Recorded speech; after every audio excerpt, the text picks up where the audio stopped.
नमस्कार दोस्तों, welcome to my YouTube channel basic education. आज का जो टॉपिक होगा हमारा वो होगा पंचायती राज। भारतीय राज्य व्यवस्था की मैं सीरीज चला रहा हूँ। उसी सीरीज को आगे बढ़ाते हुए आज का जो हम टॉपिक पढ़ाने वाले हैं वो पढ़ाएंगे हम पंचायती राज। पंचायती राज क्या है, किस तरीके से कार्य करता है, किस तरीके से भारत में इसकी स्थापना हुई है और वर्तमान में पंचायती राज का भारतीय लोकतंत्र में स्थान क्या है, इन चीज़ों पर हम चर्चा करेंगे। इसके बाद हम अपनी इस वीडियो में किन किन पॉइंट्स पर चर्चा करने वाले हैं, तो मैं आपको पहले बता दूं कि हम इन पॉइंट्स पर आज चर्चा करेंगे। तो सबसे पहले हम चर्चा करेंगे पंचायती राज के विकास पर, कि पंचायती राज का विकास भारत में किस तरीके से हुआ, कैसे हुआ, किसकी सिफारिश पर या किसके विचार थे कि भारत में जो लोकतंत्र है उसका आधार जमीनी स्तर यानी गांव के स्तर तक जाए। दूसरा, संशोधन अधिनियम, पंचायती राज को संवैधानिकता का जो दर्जा दिया गया है, समझ रहे हैं, वो कैसे दिया गया है, कब दिया गया, कौन सा संविधान संशोधन था, इनके बारे में जानेंगे। इसके बाद जानेंगे प्रमुख विशेषताएं। पहली विशेषता है त्रिस्तरीय प्रणाली। क्या है त्रिस्तरीय प्रणाली? 3 स्तरों वाली प्रणाली क्या है, समझेंगे। दूसरा, सदस्य व अध्यक्ष का चुनाव। पंचायती राज के सदस्य और उसके अध्यक्ष का चुनाव किस तरीके से होता है, कैसे होता है, किस प्रकार वो चुने जाते हैं, ये जानेंगे। उसके बाद जानेंगे सीट पर आरक्षण, यानी पंचायती राज की जो सीट है तो कितनी % सीट किस वर्ग के लोगों के लिए आरक्षित करी गई है। इसके बाद जानेंगे कार्यकाल, कि अगर कोई भी पंचायती राज यानी पंचायत का सदस्य चुना जाता है या अध्यक्ष चुना जाता है तो उसका कार्यकाल कितना होगा और मैक्सिमम कितनी उम्र तक वो अपने पद पर बना रह सकता है। इसके बाद हम जानेंगे अगला जो होगा वो होगा हमारा राज्य निर्वाचन आयोग। क्या है राज्य निर्वाचन आयोग और किस तरीके से पंचायती चुनाव में या पंचायती राज में ये अपनी प्रमुख विशेषता निभाता है। इसके बाद जानेंगे वित्त आयोग, यानी कोई भी संस्था होती है उसको चलाने के लिए चाहिए था पैसा, तो पैसा किस तरीके से पंचायती राज के पास आएगा, वित्त आयोग की स्थापना कौन करेगा। इसके बाद लेखा परीक्षण, यानी पंचायती राज के खातों की जो लेखा जोखा है, यानी जांच पड़ताल जो कर रही है तो उसकी जांच पड़ताल कौन करेगा। इसके बाद न्यायालय की रोक। भारतीय न्यायपालिका का एक विशेष अधिकार है कि वो कोई भी गलत कार्य होने पर अपना हस्तक्षेप कर सकती है, इंटरफेयर कर सकती है, चीज को रोक सकती है। तो पंचायती राज के चुनाव में न्यायालय पर रोक लगाई गई है, क्यों लगाई गई है वो जानेंगे। इसके बाद जानेंगे अनुसूची, कि किस अनुसूची में पंचायती राज से संबंधित बातें बताई गई है। इसके बाद जानेंगे पंचायती राज से संबंधित जो बातें हैं संविधान के अंदर वो किस भाग में है, और उसके बाद जानेंगे किस अनुच्छेद के अंदर है। पंचायती राज से संबंधित जितने भी प्रावधान है, जितने भी बातें हैं, किस किस अनुच्छेद में या किस भाग में बताई गई है। तो आज की वीडियो का टॉपिक होगा पंचायती राज। चलिए शुरू करते हैं अब पंचायती राज। आइए आप शुरू करते हैं पंचायती राज। पंचायती राज के बारे में सबसे पहले तो हम यही जान लेंगे कि पंचायती राज का जो जिक्र है संविधान के किस भाग में किया गया है। तो मैं आपको बता दूं, पंचायती राज का जो जिक्र है संविधान के भाग 9 में किया गया है। किस में किया गया है? भाग 9 में। इसके बाद कि कौन सा आर्टिकल, किस आर्टिकल से संबंधित पंचायती राज बताता है, तो कौन सा आर्टिकल बताता है? आर्टिकल 243, आर्टिकल 243 पंचायती राज से संबंधित बातों के बारे में बताता है। थोड़ा विस्तार से जाएं तो 243 ए से लेकर 243 ओ तक, समझ रहे हैं आप, 243 ए से लेकर 243 ओ तक भारतीय संविधान के भाग 9 में पंचायती राज से संबंधित बातें बताई गई है। इसके बाद बात करें पंचायती राज। क्या है पंचायती राज? एक्चुअल में पंचायती राज शब्द का मतलब क्या है? यानी ग्रामीण स्थानीय स्वशासन, यानी ग्रामीण व स्थानीय स्वशासन से संबंधित है पंचायती राज। ग्रामीण विकास का दायित्व इसके ऊपर रहता है। दायित्व यह है कि ग्रामीण विकास में अपनी सहायता दे, यानी पंचायती राज भारत के सभी राज्यों में जमीनी स्तर पर लोकतंत्र की पहुंच बढ़ाए। यही कारण है कि भारत में पंचायती राज का गठन किया गया। मैं आपको बता दूं, भारत में पंचायती राज किसी भी राज्य में पंचायत का गठन करने का जो अधिकार है वो उस राज्य की विधानमंडल का है। किसका है? राज्य की विधानमंडल का। यानी राज्य की विधानमंडल ही किसी भी राज्य में पंचायत का गठन कर सकती है। अब बात करें पंचायत राज का विकास, तो पंचायती राज का विकास किस किस तरीके से हुआ। तो देखिए, आप लोग भी जानते हैं संविधान में या कोई भी सरकारी स्तर पर अगर कुछ भी ऐसा कार्य किया जाता है तो सबसे पहले एक समिति बनाई जाती है। समिति उस कार्य की जांच करती है कि अगर वो कार्य करा जाए या कोई भी ऐसा कार्य करा जा रहा है जिसमें सामाजिक हित जुड़ा है, तो उस कार्य से समाज पर क्या प्रभाव पड़ने वाला है इस समय या आने वाले लंबे समय में, और कौन सा समाज इस कार्य से प्रभावित होगा या नहीं होगा। तो इन सब की देख रेख के लिए, जांच के लिए सरकार के द्वारा एक कमेटी का निर्माण करा जाता है। तो ऐसे ही पंचायती राज की स्थापना करने के लिए कि लोकतंत्र को किस तरीके से जमीनी स्तर पर पहुंचाया जाए, इस चीज को देखते हुए सरकार ने पहली बार कमेटी की स्थापना करी 1952 में। किस में करी? 1952 में। 1952 में सरकार ने एक कमेटी की स्थापना करी और इस कमेटी का अध्यक्ष बनाया बलवंत राय मेहता। याद रखिएगा ये नाम, बिल्कुल सबसे ज्यादा इंपॉर्टेंट है। अगर आप पंचायती राज पढ़ रहे हैं तो आपको बलवंत राय मेहता का नाम जरूर याद होना चाहिए। तो 1952 में बलवंत राय मेहता की अध्यक्षता में एक कमेटी बनाई गई और उस कमेटी ने अपनी रिपोर्ट जो सौंपी, वो कब सौंपी? भारत सरकार को 1957 में। कब सौंपी? 1957 में। 1957 में भारत सरकार को रिपोर्ट सौंपने के बाद बलवंत राय मेहता समिति ने ये सिफारिश करी भारत सरकार को कि जी भारत में पंचायती राज हो सकता है, पंचायती राज ने लोकतंत्र को जमीनी स्तर पर लाया जा सकता है, परंतु अगर आप जमीनी स्तर पर लाना चाहते हैं तो पंचायत को आपको 3 स्तरों में बांटना होगा। और वो 3 स्तर कौन कौन से होंगे आपके? सबसे ऊपर जो रहेगा आपका, सबसे ऊपर रहेगा जिला परिषद। क्या रहेगा आपका? जिला परिषद।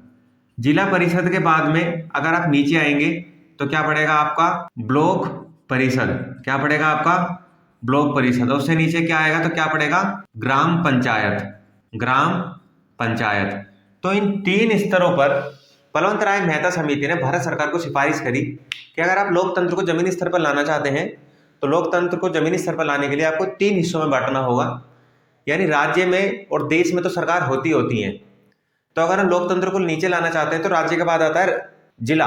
समझ रहे हैं? कहाँ आता है? जिला। तो जिले से हम स्टार्ट करेंगे, जिले में एक परिषद का निर्माण करेंगे, उसके बाद जिले से नीचे ब्लॉक आते हैं तो हम ब्लॉक में परिषद का निर्माण करेंगे, और ब्लॉक के अंडर में आते हैं गांव, तो फिर हम गांव के अंदर ग्राम पंचायतों का निर्माण करें। तो पहली बार 3 स्तरीय यानी त्रिस्तरीय, पहली बार त्रिस्तरीय व्यवस्था। याद रखिएगा, बिल्कुल एग्जाम में पूछने वाला क्वेश्चन है ये, एग्जाम में पूछे जाने वाला सबसे ज्यादा इंपॉर्टेंट क्वेश्चन है कि त्रिस्तरीय व्यवस्था की स्थापना या सिफारिश पंचायती राज में भारत सरकार को किस समिति ने की, या उस समिति का अध्यक्ष कौन थे, या कब की? तो 1957 में करी। किसने करी? बलवंत राय मेहता समिति के द्वारा कि त्रिस्तरीय पंचायत का गठन भारत में किया जाए।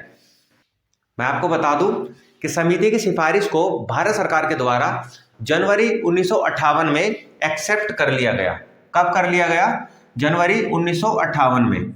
याद रखिएगा, जनवरी 1958 में भारत सरकार ने समिति की सिफारिश को एक्सेप्ट कर लिया और कहा ठीक है, अब से हम भारत में एक पंचायत का गठन करेंगे। और इसी की सिफारिश पर भारत में पहली बार पंचायती राज का गठन हुआ।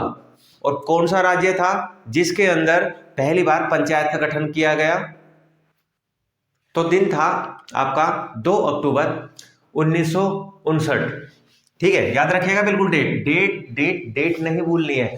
पंचायती राज एक ऐसा टॉपिक है जहां से एग्जामिनर या किसी भी लेवल का एग्जाम हो, एसएससी या स्टेट पीसीएस लेवल या कोई भी स्टेट जो अधीनस्थ कर्मचारी चयन सेवा आयोग होते हैं, जैसे दिल्ली में DSSB होता है, यूपी में UPSSC होता है, तो कहीं से भी कोई भी एग्जामिनर इस टाइप के या इस टॉपिक से सबसे ज्यादा क्वेश्चन उठाता है। समझ रहे हैं? तो इस टॉपिक को तो समझ लीजिए कि आपका अमृत है, अमृत। अगर आपने ये अमृत नहीं पिया तो समझ लीजिए पॉलिटी अगर आपके क्वेश्चन आ गए यहाँ से तो नहीं कर पाएंगे। तो इसको आराम से धैर्य रखिए और वीडियो को आराम से देखते रहिए। तो 2 अक्टूबर 1959 में राजस्थान में, ठीक है, राजस्थान का एक जिला था नागौर, याद रखिएगा, राजस्थान के नागौर जिले में 2 अक्टूबर 1959 को पहली बार पंचायती राज की व्यवस्था करी गई। यानी पहली बार पंचायत का गठन भारत में कब और कहां किया गया? तो भारत में पहली बार 2 अक्टूबर 1959 को राजस्थान के नागौर में पंचायत का गठन किया गया। तो पंचायत का गठन जब किया गया तो उस समय भारत के प्रधानमंत्री कौन थे? The prime minister of India कौन थे उस समय? तो उस समय थे जवाहरलाल नेहरू, पंडित जवाहरलाल नेहरू, यानी JLN, शॉर्ट फॉर्म में याद रख लीजिएगा, JLN, यानी पंडित जवाहरलाल नेहरू के द्वारा भारत में 2 अक्टूबर 1959 को राजस्थान के नागौर जिले में पंचायत का पहली बार गठन किया गया। इसके बाद क्वेश्चन बनता है कि भारत में राजस्थान के अलावा दूसरा ऐसा कौन सा राज्य था जिसमें पंचायती राज का गठन किया गया? तो आप दूसरा राज्य के बारे में याद रखिएगा। पहला तो था राजस्थान, दूसरा था आपका आंध्र प्रदेश, याद रखिएगा, दूसरा क्या था? आंध्र प्रदेश। आंध्र प्रदेश में 1959 में ही, आंध्र प्रदेश के अंदर 1959 में ही पंचायती राज का गठन किया गया। इसके बाद देखिए, जब भी कोई समिति बनाई जाती है तो सरकार उसके कार्यों की देखरेख करती है। तो 1959 में जब पंचायत राज के द्वारा पंचायत का गठन किया जा चुका था 2 राज्यों में, तो इसके बाद सरकार को लगा कि कहीं ना कहीं हम चीजों को लैग कर रहे हैं, चीजों को छोड़ रहे हैं। तो इसी चीज को देखते हुए दिसंबर 1977 में भारत सरकार के द्वारा फिर से एक समिति का गठन किया गया पंचायतों के काम की देखरेख करने के लिए। उसका स्वरूप क्या है, इसका स्ट्रक्चर क्या है, उसका स्तर को चेंज करा जा सकता है, नहीं करा जा सकता है। तो उस समय जब ये सिफारिश करी गई और एक कमेटी बनाई गई, तो इस कमेटी के अध्यक्ष कौन बने? अशोक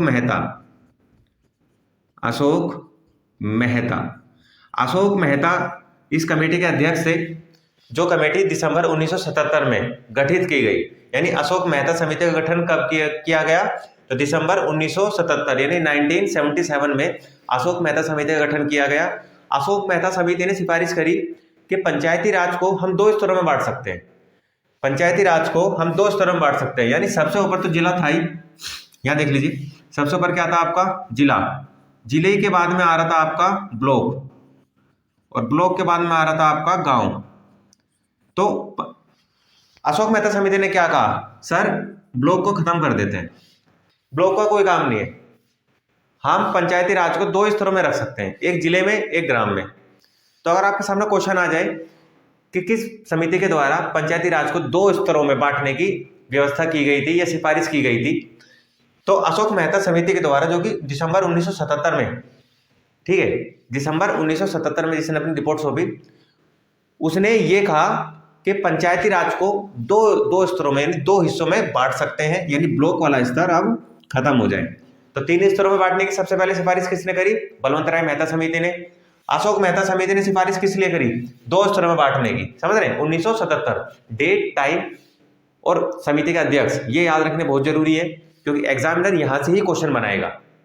अगली समिति का जो गठन किया जाएगा वो किया जाएगा 1985 में। याद रखिएगा, एक एक डेट आपको याद रखनी है, ज्यादा समिति नहीं है, 4-5 समिति है, इनको याद रख लीजिएगा। तो पंचायती राज के जो आने वाले क्वेश्चन है कमेटी से, वो आपके क्लियर हो जाएंगे। तो 1985 में किस समिति का गठन किया गया? GV.K. राव कमेटी का गठन किया गया। कब किया गया? 1985 में। एक्चुअल में गठित क्यों की गई थी? तो GV.K. राव समिति गठित सिर्फ इसलिए की गई थी कि पंचायती राज के द्वारा जो कार्य किया जा रहा है उस कार्य की देखरेख करने के लिए, कार्यों का क्या अभी तक रिजल्ट निकला है, या जो लोकतंत्र को हमने सरकार के द्वारा, सरकार ने क्या सोचा, जो हमने यानी सरकार के द्वारा लोकतंत्र को जमीनी स्तर पर पहुंचाया गया। लोकतंत्र का अभी जमीनी स्तर पर पहुंचने के बाद में जो जमीनी स्तर के लोग हैं, समझ रहे हैं, तो समाज पर इसका क्या इफेक्ट पड़ रहा है, उस चीज की पूरी जांच पड़ताल करने के लिए 1985 में GV.K. राव समिति का गठन किया गया। आप लोगों से क्वेश्चन है कि जब GV.K. राव समिति का गठन किया गया 1985 में, उस समय भारत के प्रधानमंत्री कौन थे? कमेंट बॉक्स में अपना आंसर बताइएगा। भारत के प्रधानमंत्री 1985 में कौन थे? इसके बाद 1986 में 1986 में 1986 में राजीव गांधी सरकार के द्वारा फिर से एक कमेटी का गठन किया गया। फिर से एक कमेटी का गठन किया गया और इस कमेटी के जो अध्यक्ष बनाए गए वो बनाए गए आपके LM सिंघवी। याद रखिएगा, LM सिंघवी को 1986 में कमेटी का अध्यक्ष बनाया गया। एक्चुअल में इस कमेटी का कार्य क्या था? तो इस कमेटी का कार्य यही था कि पंचायती राज का नियमित रूप से चुनाव कराया जाए, जो उसका वित्त का आवंटन है वो किया जाए और एक समय सीमा तय की जाए कि कितने समय तक कोई भी पंचायत अपने कार्य कर सकती है। तो ये कार्य या ये अधिकार या ये सिफारिश किसने करी? ये सिफारिश करी LM सिंघवी समिति ने 1986 में, जिसने अपनी रिपोर्ट राजीव गांधी सरकार को सौंपी। तो कितनी समितियां हो गई हैं आपकी? सबसे पहले बलवंत राय मेहता समिति हो गई है, उसके बाद अशोक मेहता समिति, उसके बाद में GV राव समिति 1985 में, उसके बाद में 1986 में LM सिंघवी समिति, इसके बाद में 1988 में, समझ रहे हैं कौन सी? याद रखिएगा, एक समिति और गठित की गई 1988 में। इसके अध्यक्ष जो बनाए गए वो बन गए गाडगिल। याद रखिएगा, क्या बनाए गए? गाडगिल। यानी गाडगिल समिति की सिफारिश पर, जो कि 1988 यानी 1988 में स्थापित की गई थी, इन्होंने सिफारिश करी कि पंचायती राज को अब संवैधानिक दर्जा दे दिया जाना चाहिए। अगर लोकतंत्र जमीनी स्तर पर सही तरीके से फल फूल रहा है तो क्यों ना हम पंचायती राज को संवैधानिक दर्जा दे दें, और इसके लिए संवैधानिक रूप से जो कार्य केंद्र या राज्य स्तर पर किए जाते हैं उसी तरीके से कार्य जमीनी स्तर पर यानी ग्राम, जिले या ब्लॉक स्तर पर किए जाएं। इसी चीज को देखते हुए यानी गाडगिल समिति ने ये सिफारिश करी, समझ रहे हैं। तो भारत सरकार ने स्ट्रक्चर किसका लिया? स्ट्रक्चर लिया बलवंत राय मेहता समिति का, कि ब्लॉक स्तर तो रखेंगे, मतलब पंचायती राज के स्तर तो रखेंगे हम 3, जिला स्तर पर, ब्लॉक स्तर पर, ग्राम स्तर पर, और तीनों स्तरों को लेते हुए गाडगिल समिति की सिफारिश पर, तीनों स्तरों को लेते हुए गाडगिल समिति की सिफारिश पर 1992 में 73वां संविधान संशोधन कर दिया गया। क्या कर दिया गया? 1992 में 73वां संविधान संशोधन कर दिया गया। यानी अगर आपसे पूछा जाए एग्जाम के अंदर कि पंचायतों को संवैधानिक दर्जा किस अधिनियम या किस संशोधन अधिनियम के द्वारा दिया गया या कब दिया गया, तो मैं आपको बता दूं 73वें संविधान संशोधन अधिनियम 1992 में, ठीक है, 73वें संविधान संशोधन अधिनियम 1992 में पंचायतों को पहली बार संवैधानिक दर्जा दिया गया। तो अगर आपके सामने क्वेश्चन आएगा तो आप इसका आंसर लगा पाएंगे। अब संवैधानिक दर्जा तो इसके अंदर दे दिया गया, देने के बाद में अब इसके अंदर बात आती है इसके कार्यों की, सर ठीक है, विशेषताओं की तो मैंने आपको बता दिया, विकास कि किस तरीके से पंचायतों का विकास हुआ। तो विकास तक तो हम यहाँ तक आते हैं कि 1992 में 73वें संविधान संशोधन अधिनियम के द्वारा पंचायतों को संवैधानिक दर्जा दे दिया गया। तो ये तो था विकास। अब बात करते हैं इसके कार्यों की। आइए आप जानते हैं पंचायती राज की विशेषताएं। तो विशेषताओं में सबसे पहला पॉइंट अगर मैं आपको बताना चाहूँ तो मैं बताऊंगा आपको ग्राम सभा।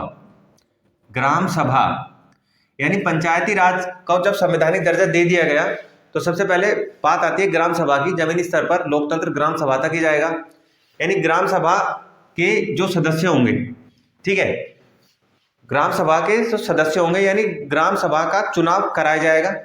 और चुनाव कराए जाने में ग्राम सभा के सदस्य जो क्षेत्र नियम, जो एक क्षेत्र होगा, सीमित क्षेत्र होगा, ग्राम सभा का क्षेत्र होगा, उस क्षेत्र के अंदर कौन लोग वोट डालेंगे, कौन चुनाव लड़ सकता है, समझ रहे हैं, कौन चुनाव लड़ सकता है, कौन वोट डालेगा और चुनाव कराने का अधिकार किसके पास में। तो ग्राम सभा में जो वोट डालने का अधिकार है, तो 21 साल का कोई भी व्यक्ति जो 21 वर्ष की उम्र पूरी कर चुका है वह व्यक्ति पंचायती राज में या पंचायत यानी ग्राम सभा के चुनावों में क्या कर सकता है, जो 21 वर्ष का हो चुका है वोट डाल सकता है। इसके बाद बात करें कि वोटर कौन कौन होंगे।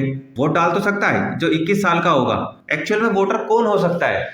क्या भारत के किसी भी हिस्से से आकर कोई भी व्यक्ति किसी भी राज्य की पंचायत में अपना वोट डाल सकता है? तो ऐसा बिल्कुल भी नहीं है। यानी एक सीमित दायरा होगा पंचायत का, और इस पंचायत के सीमित दायरे के अंदर ही जितने भी व्यक्ति होंगे जो उस क्षेत्र में वोटर लिस्ट में पंजीकृत होंगे, समझ रहे हैं, रजिस्टर्ड होंगे, वही लोग वोटर होंगे और ग्राम सभा के इलेक्शन में क्या करेंगे, अपने मत का प्रयोग करेंगे। इसके बाद में बात करें कि राज्य की विधानमंडल के द्वारा किस तरीके से ग्राम सभा पर पकड़ बनाई जाती है। राज्य की विधानमंडल जो भी कानून बनाएगी या ग्राम सभा जिस भी शक्ति का प्रयोग करेगी वो सब राज्य के विधानमंडल के बनाए गए नियम के आधार पर ही किया जाएगा। यानी राज्य की ग्राम सभा को शक्तियां कहां से दी जाती है, तो उस राज्य की विधानमंडल के द्वारा बनाए गए जो भी नियम होते हैं ग्राम सभाओं के लिए, पंचायत के लिए, वहां से ही ग्राम सभा को क्या मिलती है, पावर मिलती है। अब इसके बाद में बात करें पंचायती राज में जो सदस्य होते हैं उनका चुनाव। दूसरा क्या है, चुनाव। तो चुनाव किस तरीके से होगा भाई, तो मैं आपको बता दूं, पंचायती राज के सदस्यों का चुनाव सीधे निर्वाचन के द्वारा होता है। ठीक है, सीधे निर्वाचन के द्वारा, यानी जनता प्रत्यक्ष रूप से ग्राम सभा के सदस्यों या जिला स्तर के सदस्यों को चुनने के लिए भागी है, और जो व्यक्ति 21 साल की उम्र पूरी कर चुका है वह व्यक्ति अपने मत का प्रयोग करते हुए ग्राम सभा या जिला पंचायत के सदस्यों को चुन सकता है। तो ये तो थी सदस्यों को चुने जाने की। बात करें जिला परिषद में जो सदस्य होते हैं, जिला परिषद का निर्माण करा जाता है तो उसमें सदस्यों के ऊपर होता है एक अध्यक्ष। तो अध्यक्ष का चुनाव किस तरीके से होता है, देखिए यही फंसता है क्वेश्चन, एग्जामिनर क्वेश्चन को यही फंसाता है। आप लोगों ने पढ़ लिया कि जिला स्तर पर या ग्राम स्तर पर पंचायतों के सदस्य का चुनाव किस तरीके से होता है, डायरेक्ट मतदान के द्वारा, डायरेक्ट। पर जैसे ही बात आती है अध्यक्ष की, तो अध्यक्ष का चुनाव जो होता है वो अप्रत्यक्ष रूप से होता है। याद रखिएगा, अध्यक्ष का चुनाव कैसे होता है, अप्रत्यक्ष रूप से। यानी ABCD 4 व्यक्ति हैं, ये जिला पंचायत के सदस्य बन गए हैं। अब इनमें से ही एक सदस्य को क्या बनाना है, अध्यक्ष।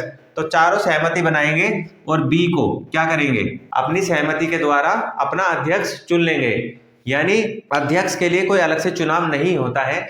अध्यक्ष को जो सदस्य होते हैं वो अपने में से ही अप्रत्यक्ष रूप से चुन लेते हैं।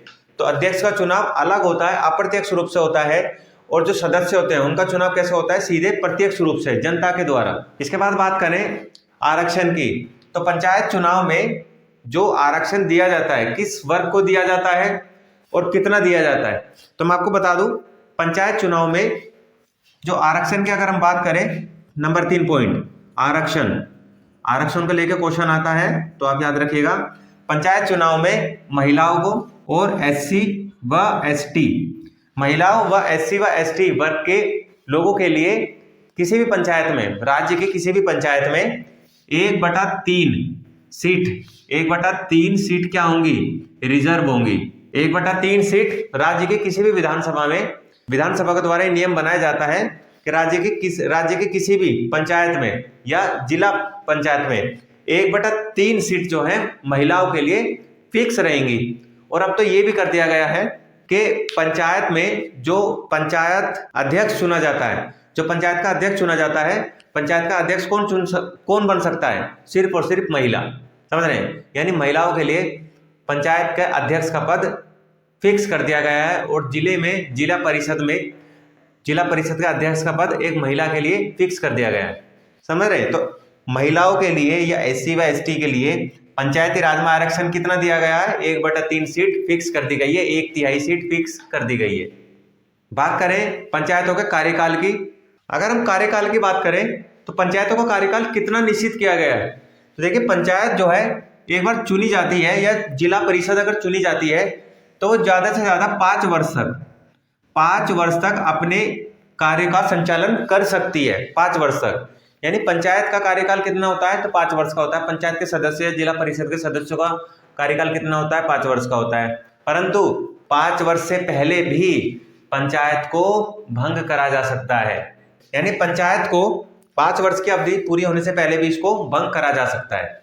तो क्वेश्चन ये उठता है, अगर कोई पंचायत भंग करी गई है, समझ रहे हैं, और उसका कार्यकाल सिर्फ 6 महीने बचा हुआ था, यानी 5 वर्ष पूरे होने में सिर्फ 6 महीने का समय बचा हुआ था, और 6 महीने पहले ही पंचायत को भंग कर दिया गया, तो क्या अब नए चुनाव कराए जाएंगे या पुरानी पंचायत ही बचे हुए समय तक कार्य करती रहेगी?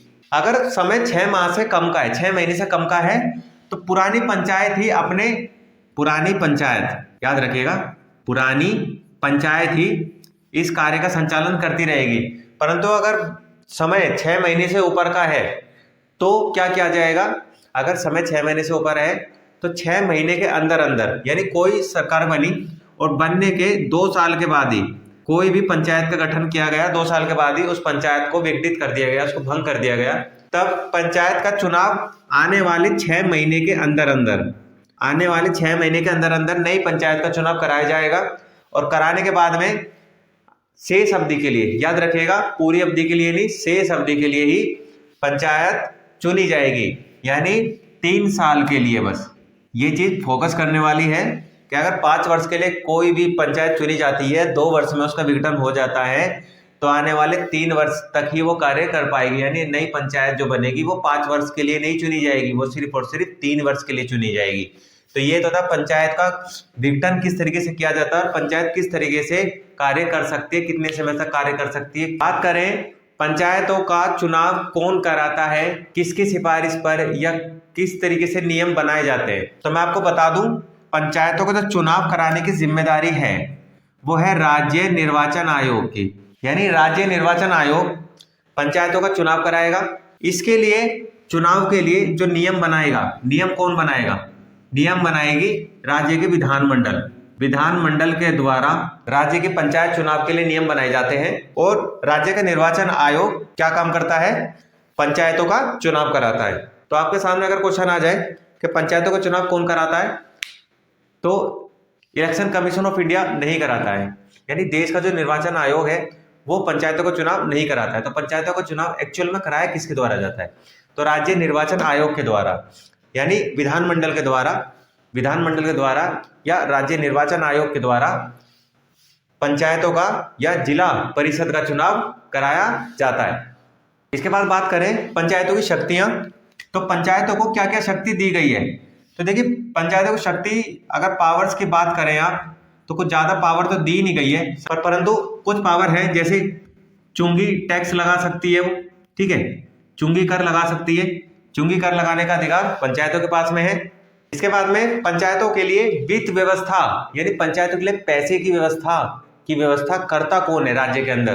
तो मैं आपको बता दूं पंचायतों के लिए वित्त की जो व्यवस्था होती है, वित्त व्यवस्था, पंचायतों के लिए वित्त व्यवस्था का जो निर्धारण किया जाता है वो किया जाता है राज्यपाल के द्वारा। यानी राज्यपाल क्या काम करेंगे? राज्यपाल करेंगे पंचायतों के लिए हर 5 वर्ष के बाद, यानी 5 वर्ष के लिए पंचायतों के लिए क्या करेंगे? राज्य वित्त आयोग का गठन करेंगे। समझ रहे हैं? तो अगर क्वेश्चन आ जाए कि वित्त आयोग, राज्य वित्त आयोग का गठन कौन करता है या पंचायत के लिए वित्त आयोग का गठन कौन करता है, तो पंचायतों के लिए वित्त आयोग का गठन करते हैं राज्यपाल। कौन करते हैं? राज्यपाल। कितने साल के लिए किया जाता है? 5 साल के लिए किया जाता है। पंचायतों के लेखा परीक्षण या खातों की देखरेख, पंचायतों के खातों की देखरेख कौन कर सकता है? तो मैं आपको बता दूं जिस तरीके से all over India CAG, Bharat सरकार या राज्य सरकार या जो भी भारत की जो सरकारी कंपनियां हैं उनके अकाउंट्स का लेखा जोखा CAG करते हैं, ठीक है, भारत के नियंत्रक महालेखा परीक्षा करते हैं। परंतु जब पंचायतों की बात आती है तो पंचायतों के खातों का लेखा जोखा रखना किसके अधिकार क्षेत्र में आता है? राज्य के विधानमंडल के, यानी राज्य के विधानमंडल के द्वारा पंचायतों का लेखा जोखा या पंचायतों के खातों का लेखा जोखा रखा जाता है। इसके बाद बात करें कि पंचायतों के चुनाव में न्यायालय का हस्तक्षेप पर रोक लगाई गई है।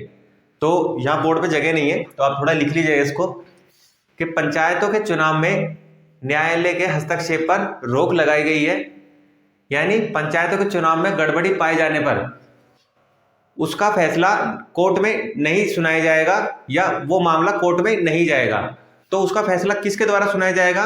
तो राज्य के विधानमंडल। पंचायतों में किसी भी तरीके से कोई भी गड़बड़ी पाई जाती है तो पंचायतों के चुनाव में अंतिम रूप से फैसला किसके द्वारा लिया जाएगा? राज्य की विधानमंडल के द्वारा लिया जाएगा। यानी यहाँ पर जो न्यायालय का न्यायिक क्षेत्र है वो यहाँ पर सीमित कर दिया जाता है। तो ये चीजें आप बिल्कुल लिख लीजिएगा कि पंचायतों के चुनाव में न्यायालय का न्यायिक क्षेत्र सीमित कर दिया जाता है। यानी यहाँ पर पंचायतों के चुनाव में कोई भी गड़बड़ी पाई जाती है तो अंतिम रूप से फैसला लेने का अधिकार राज्य की विधानमंडल का है। ये अधिकार कहाँ से दिया गया है पंचायत को या राज्य के विधानमंडल को? तो 73वें संविधान संशोधन अधिनियम 1992 में, देखिए पंचायतों को संवैधानिक दर्जा कब दिया गया? 73वें संविधान संशोधन अधिनियम 1992 में। और इसी अधिनियम ने ये पावर दी है राज्य के विधानमंडल को कि पंचायतों में चुनाव की गड़बड़ी होने पर उसका अंतिम रूप से फैसला कौन सुनाएगा? राज्य के विधानमंडल, ना कि न्यायालय। इसके बाद मैं बात करूं आपसे कि संविधान में पंचायती राज से संबंधित भाग और अनुच्छेद तो मैंने आपको बता दिए, पर मैंने आपको ये नहीं बताया कि पंचायती राज से संबंधित कौन सी अनुसूची पंचायतों से अपना संबंध रखती है और उस अनुसूची के अंदर पंचायतों से संबंधित कौन कौन से विषय बताए गए हैं। चलिए जानते हैं किस अनुसूची में पंचायती राज से संबंधित बातें बताई गई हैं और कौन कौन से विषय उस सूची में आते हैं। आइए आप जानते हैं कि पंचायती राज से संबंधित बातें भारतीय संविधान की किस अनुसूची में बताई गई हैं। तो मैं आपको बता दूं, 11वीं अनुसूची, याद रखिएगा इस नाम को। 11वीं अनुसूची में पंचायती राज से संबंधित बातें बताई गई हैं। यानी जब पंचायती राज को संवैधानिक दर्जा दिया गया उसी समय संविधान में 11वीं अनुसूची को भी जोड़ा गया। 73वें संविधान संशोधन अधिनियम के द्वारा 1992 में 11वीं अनुसूची को संविधान में शामिल किया गया। और इस अनुसूची में क्या क्या विषय बताए गए जो पंचायत के अधिकार क्षेत्र में आते हैं। तो कौन कौन से विषय हैं? सबसे पहले तो कृषि व भूमि विस्तार, दूसरा मत्स्य उद्योग, तीसरा कृषि खेती वनों में, यानी वनों में कृषि खेती किस तरीके से की जाएगी, वनों को बिना नुकसान पहुंचाए। इसके बाद में लघु वन उत्पत्ति ने वनों से उत्पादित होने वाली जो फसल होती है उस पर किसका अधिकार होगा। इसके बाद ग्रामीण विकास, उसके बाद में गैर परंपरागत ऊर्जा स्रोत, उसके बाद प्राथमिक विद्यालय, यानी ग्राम के विकास के लिए बच्चों को शिक्षा देने के लिए प्राथमिक विद्यालय स्थापित करने का अधिकार किसके पास में है? ग्राम पंचायत की सिफारिश कर सकती है। ठीक है। इसके बाद में पुस्तकालय, यानी एक लाइब्रेरी बनाने का, उसका रखरखाव करने का अधिकार। इसके बाद सांस्कृतिक कार्य, यानी कोई भी ग्राम पंचायत उस क्षेत्र से जुड़ी संस्कृति और उसके सांस्कृतिक कार्यों का जिम्मेवारी रखती है। इसके बाद में बाजार व मेले, यानी गांव के अंदर ग्राम पंचायत के क्षेत्र के अंदर बाजार कब लगाए जाएंगे, मेले कब लगाए जाएंगे और किस तरीके से कानून व्यवस्था स्थापित की जाएगी, ये सब पंचायत का अधिकार आता है। इसके बाद में सार्वजनिक संपत्ति की देखरेख, यानी पंचायत यानी गांव के एरिया में जो भी संपत्ति है, चाहे वो स्कूल है, मंदिर है या कुछ भी ऐसा चीजें हो सकती है, लाइब्रेरी ही मान के चल लीजिए, तो ये सार्वजनिक संपत्ति है, यानी यहाँ से सभी लोगों के, सभी तबकों को फायदा मिलने वाला है। तो इस संपत्ति पर देखरेख का जो अधिकार है उसकी ग्राम की पंचायत का। ठीक है। तो ग्राम पंचायत का अधिकार क्या है? इन सब चीजों का देखरेख करना, उनको बनाए रखना, उनके लिए नियम बनाना। तो ये तो था पंचायती राज से संबंधित बातें। पंचायती राज में ही एक चीज और सुनने को हमें मिल जाती है कहीं ना कहीं, पैसा एक्ट, पैसा मनी। पैसा एक्ट क्या है, कब इसको लागू किया गया और क्यों लागू किया गया, चलिए जानते हैं। आइए अब देखते हैं पैसा अधिनियम। तो पैसा अधिनियम 1996 में लागू किया गया। एक्चुअल में पैसा अधिनियम को लागू करने का सीधा सीधा मोटिव यही था कि तो भारत में अनुसूचित जनजाति एरिया हैं, उनकी स्वायत्तता बनाए रखने के लिए, उनकी स्वतंत्रता को बनाए रखने के लिए, उनके अधिकारों की रक्षा करने के लिए, उनके सांस्कृतिक अधिकार, उनके रीति रिवाजों की रक्षा करने के लिए पैसा अधिनियम संसद के द्वारा 1996 में बनाया गया। और इस अधिनियम में कुछ बातों को ऐड कर दिया गया जिससे कि जो एसटी एरिया हैं उनकी हितों की, उनके रिवाजों की, उनकी सांस्कृतिक कार्यक्रमों की रक्षा की जा सके। इसमें सबसे पहले तो यही है कि राज्य की विधायिका जब भी कोई कानून बनाएगी तो एसटी एरिया को देखते हुए जो छठी अनुसूची के अंतर्गत जो एरिया आते हैं उनका ध्यान रखते हुए राज्य की विधायिका उन एरिया के लिए कानून बनाएगी। दूसरा बात करें, एसटी एरिया तक विस्तारित। यानी ये जो पैसा अधिनियम है ये कहाँ तक है? एक्चुअल में ये पैसा अधिनियम एसटी एरिया यानी अनुसूचित जनजाति इलाकों के लिए, उसके संरक्षण के लिए ही बनाया गया है। दूसरा, भाग 9 व 5वीं अनुसूची पर लागू नहीं। यानी भाग 9 के अंदर पंचायतों का व्यवस्था की गई है, समझ रहे हैं, पंचायतों के जो कार्य हैं उसकी व्यवस्था की गई है। उसके बाद 5वीं अनुसूची में जो राज्य बताए गए हैं, 5वीं अनुसूची के अंदर कौन कौन से राज्य बताए गए हैं आप कमेंट बॉक्स में बताएंगे, या आप मेरी वीडियो जाके देखिए, आपको पता लग जाएगा कि 5वीं अनुसूची में कौन कौन से राज्यों के बारे में बताया गया है। इसके बाद भाग 9 यानी 9 के अंदर जो जो भी बातें पंचायत के अंदर बताई गई है, पैसा अधिनियम उनसे अलग कार्य करता है। इसके बाद वर्तमान में 10 राज्यों में पैसा अधिनियम आते हैं। यानी पैसा अधिनियम के अंदर वर्तमान में इन एट प्रेजेंट टाइम कितने राज्य आते हैं? तो वर्तमान में पैसा एक्ट के तहत 10 राज्य आते हैं। इसके बाद अनुसूचित जनजाति क्षेत्र यानी एसटी के सांस्कृतिक अधिकारों की रक्षा करना, मैंने आपको पहले बता दिया है। पैसा अधिनियम का मूल लक्ष्य क्या है? उसके सांस्कृतिक अधिकारों की रक्षा करना जो अनुसूचित जनजाति क्षेत्र हैं। इसके बाद अनुसूचित जनजाति क्षेत्र को स्थानीय स्वशासन प्रदान करना, यानी अनुसूचित जनजाति क्षेत्र अपने तरीके से नियम बना सके अपने एरिया के लिए, और इसमें किसी का डायरेक्ट हस्तक्षेप ना हो, इंटरफेयर ना हो, तो स्थानीय स्वशासन उसको दिया जाए। इसके बाद में एसटी एरिया में खनन पर रोक पर पंचायत द्वारा, क्या समझते हैं? यानी अगर अनुसूचित जनजाति क्षेत्र में किसी भी तरीके से राज्य सरकार या प्रशासन के द्वारा खनन किया जाता है तो खनन करने का अधिकार उनके पास डायरेक्ट नहीं है। यानी जब तक उस एरिया की पंचायत इस चीज को वेरीफाई ना कर ले या अपना डिसीजन ना दे दे, तब तक उस एरिया में खनन की कार्यवाही नहीं की जा सकती है। यानी खनन की कार्यवाही पे करने का अधिकार, अंतिम रूप से जो आदेश देने का अधिकार है वो किसका है? उस एरिया की, उस जो अनुसूचित जनजाति क्षेत्र है उसकी ग्राम पंचायत का फाइनली ये अधिकार है कि वो उस एरिया में खनन के लिए परमिशन दे या परमिशन ना दे।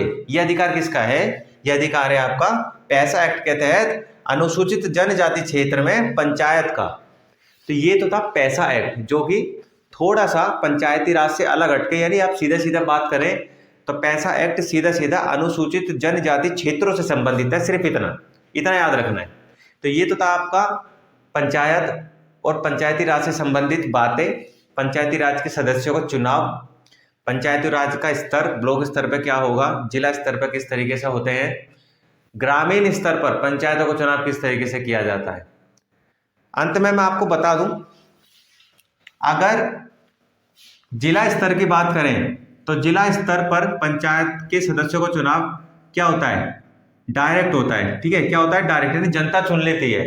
इसके बाद में पंचायत लेवल पे यानी ग्रामीण लेवल पर, ग्राम स्तर पर भी पंचायत सदस्यों को डायरेक्ट चुना जाता है।